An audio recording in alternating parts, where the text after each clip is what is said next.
I know my reality, and I'm here sitting with you. I'm not the version who I want to be. I'm not living my dream life. I am, and so many people like me, they must be thinking about some unrealistic version of themselves that they want to become, but they know their reality. Like, how do they think and create of that future which they can't even see? That seems so far-fetched. How do I convince myself that I'm going to be that person who's living a dream life? Because I know my reality and nothing seems to be working right now.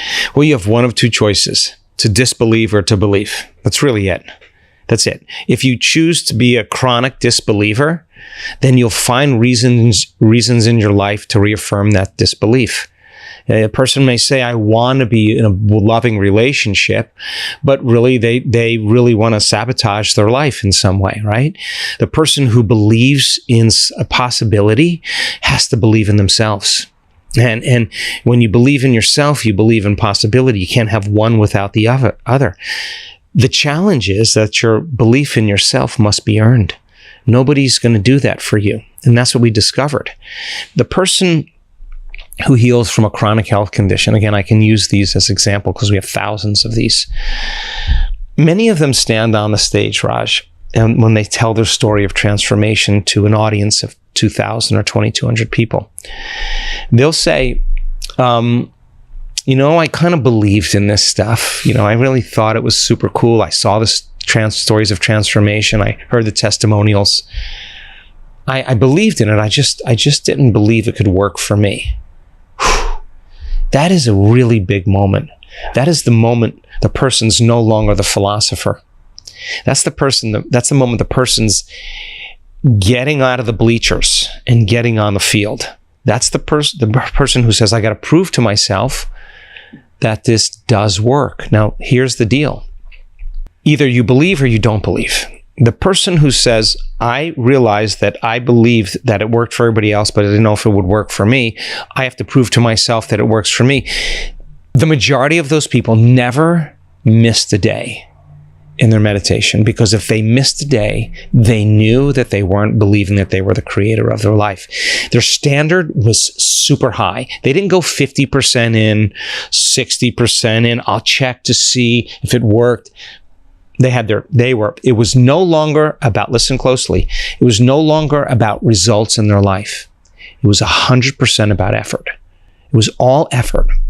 They came up against their shadow self. They came up against their disbelief. They came up against their pain. They came up against their fear. They came up against not feeling well, feeling sick. They came up against their self-doubt. They came up with the fact that they didn't have enough time, but guess what? They did their meditation anyway, and they overcame their fear. They overcame their self-doubt. They overcame their disbelief. They overcame, their pain. They overcame their body.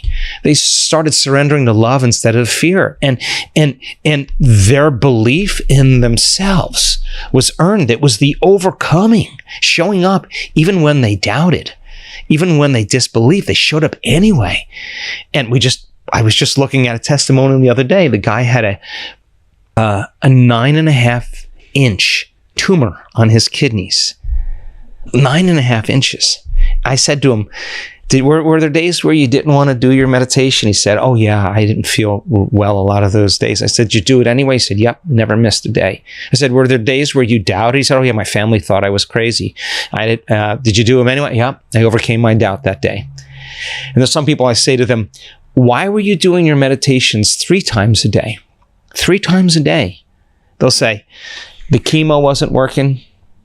The radiation wasn't working. The surgeries didn't work. The drug trial didn't work. The vegan, ketogenic, the intermittent fasting, none of the diets worked. The only thing I was left with was my belief in myself, right? The reason I did my meditations 3 times a day is because I started to disbelieve. I had one of 2 options: die or show up for myself. And I would not get up from that meditation until I believed in my future again. And the only way, as I said, you can believe in that future is to transform those limited emotions into elevated emotions. The person has to find something in them where they could feel the emotion of gratitude and fall in love with the idea of that they could heal. And it's that thought and that feeling, that image and that emotion, that stimulus and response that can condition their body into the emotion and the mind of their future. And they get up and they believe more in their future than when they started. Some people, they finish their meditation and they believe less in their future at the end of their meditation because they never overcame themselves. And this is where the rubber meets the road, because they're uncompromising, because nothing else has worked, right? So to me, that's greatness. I'd rather sit with that person and talk to that person than any famous person in the world. They know the truth. They stand on the stage. They're standing in front of an audience. I'm looking at the audience. They're telling their story, and everybody's leaning in. Everybody's leaning in because there's the example of truth. There's a 4-minute mile. There's someone who broke through a certain level of consciousness or unconsciousness, and they don't look vegan. They don't look particularly young. They're not dressed very well. They're not fit. They just look like a person you would pass in the grocery store. But they changed their health in some way, and it's everybody in the audience is looking at them. And I know that some people in the audience are going to identify with that person. They're going to say, she doesn't look particularly different than me. I have the same diagnosis. If she could do it, I can do it. And that's the power of community, because then once it's in the collective consciousness and you witness it, it's no longer just theoretical. There's truth standing there. There's truth on the stage. They have the scans, they have the blood tests, tumors are gone, everything's gone. It becomes very infectious. And then all of a sudden we had 5 people with Raynaud's syndrome at one event. Where you lose blood flow into your extremities. 5, because one person stood on the stage and told their story. 4 other people by the end of that event stood on the stage, no more Raynaud's. We had 5 people that were in wheelchairs with all kinds of reasons, spinal cord injuries, myasthenia gravis, rheumatoid arthritis, lupus, ALS, head traumas. One person stood out of the wheelchair.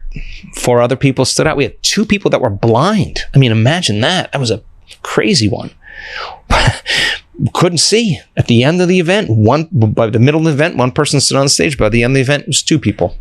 It's insane. That's the power. That's the power that lives in every human being when you start seeing possibility like that. Because people only do the best with what they think is available. If you don't know what's available, you'll make the same choice. Once you know it's possible, you're not going to, nobody's so special to be excluded when you're in a community like that. And the person's in their 70s, or they're in their later years, and doctors are telling them you're too old, or you're just going to learn to live with that. Those people are like, no, I'm not going to live with this. No, this is not how it's going to end for me. Like, that's what it takes, right? So yeah, there's too much to say, like, oh, well, I just can't muster it up in me. Well, then what do you want? What do you want? If you really want it, you'll find a way, right? Yeah.